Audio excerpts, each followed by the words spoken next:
Salve galera! Hoje a gente vai estudar um pouco sobre equilíbrio químico, cálculo da constante de equilíbrio e por que o equilíbrio realmente acontece numa reação. Esse assunto é da Química P da apostila 1. Então, primeiro, as condições para que um equilíbrio de uma reação aconteça. Primeiro, a reação ela tem que ser reversível, ou seja, ela acontece nos dois sentidos. Então, a reação, por exemplo, aqui aparece na tela água no estado líquido virando água no estado vapor. Ao mesmo tempo em que a água, algumas moléculas de água passam do estado líquido para o estado gasoso, algumas moléculas do estado gasoso voltam para o estado líquido. Então é um equilíbrio dinâmico, porque não são as mesmas moléculas, mas o tempo inteiro tem moléculas passando do estado líquido para o gasoso e vice-versa. Então a gente diz que esse processo entrou num equilíbrio, um equilíbrio dinâmico. Então, o que acontece no equilíbrio? A gente olhando esse gráfico aqui, a gente percebe que a reação N2O4 produzindo 2NO2, ela acontece nos dois sentidos. A reação da esquerda para a direita, a reação direta, a reação oposta, a reação inversa, que acontece da direita para a esquerda. Então a gente diz que essa reação atinge o equilíbrio quando? Então vamos pensar o seguinte: no início a reação tem bastante reagente, a concentração dos reagentes é bem alta. Então é lógico que a velocidade dessa reação é bem alta. À medida que esses reagentes vão sendo consumidos, a concentração vai diminuindo e a velocidade também vai diminuindo.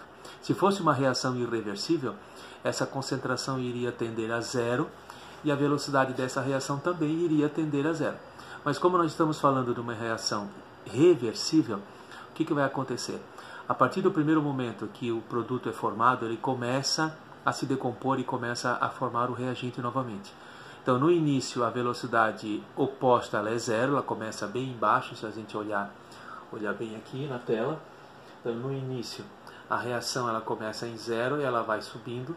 E a reação direta ela começa bem alta, porque a concentração de reagentes é bem alta, ela vai descendo. Então, à medida que os reagentes vão sendo consumidos, essa reação vai diminuindo. À medida que os produtos são formados, a concentração vai aumentando, a velocidade vai aumentando. Chega num ponto que a reação entra em equilíbrio, que é esse ponto aqui, quando as velocidades elas ficam iguais entre si. Então, a partir deste ponto, a reação entra em equilíbrio dinâmico, ou seja, os reagentes transformam-se em produtos, os produtos transformam-se em reagentes. A partir desse momento, a gente diz que a reação atingiu o equilíbrio. Como a gente calcula a concentração, como é que a gente pode calcular a constante de equilíbrio? A gente precisa ter as concentrações dos produtos e reagentes no equilíbrio.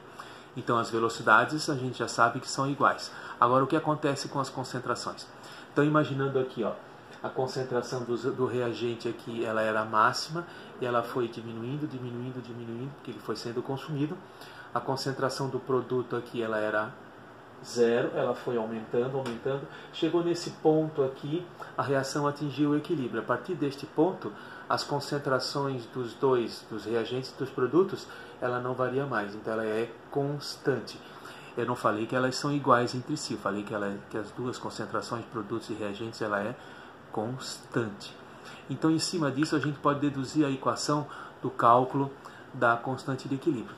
Então, a gente tem aqui um exemplo, N2 mais 3H2, produzindo, flechinha para lá e para cá, reação reversível, 2NH3.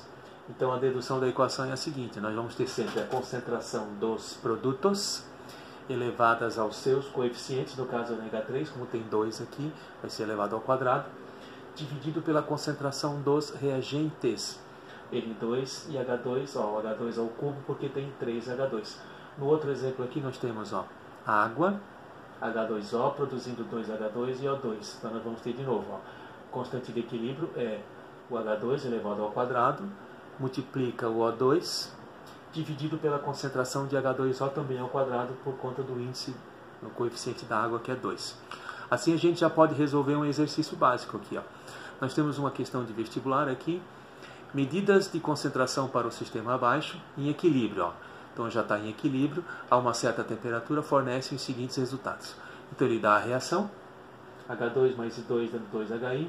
Com essa reação a gente monta a fórmula para calcular a constante, que é produto sobre reagente. E ele já dá as concentrações de todos, produtos e reagentes no equilíbrio. Então é só a gente substituir o valor que foi dado dentro da equação e a gente calcula direto o valor da constante. Esse valor de constante 50 quer dizer que, diretamente proporcional. O que está em cima? São os produtos que estão em cima na fórmula. Se o valor é maior do que zero, significa que essa parte de cima é maior. Nós temos bastante produto nessa reação. Então o equilíbrio está deslocado para onde? Está deslocado para a direita, no sentido dos produtos. Se o valor do Kc fosse menor que zero, a gente poderia dizer que o equilíbrio estaria deslocado para a esquerda, na formação dos reagentes. Era isso por hoje, galera. Um grande abraço.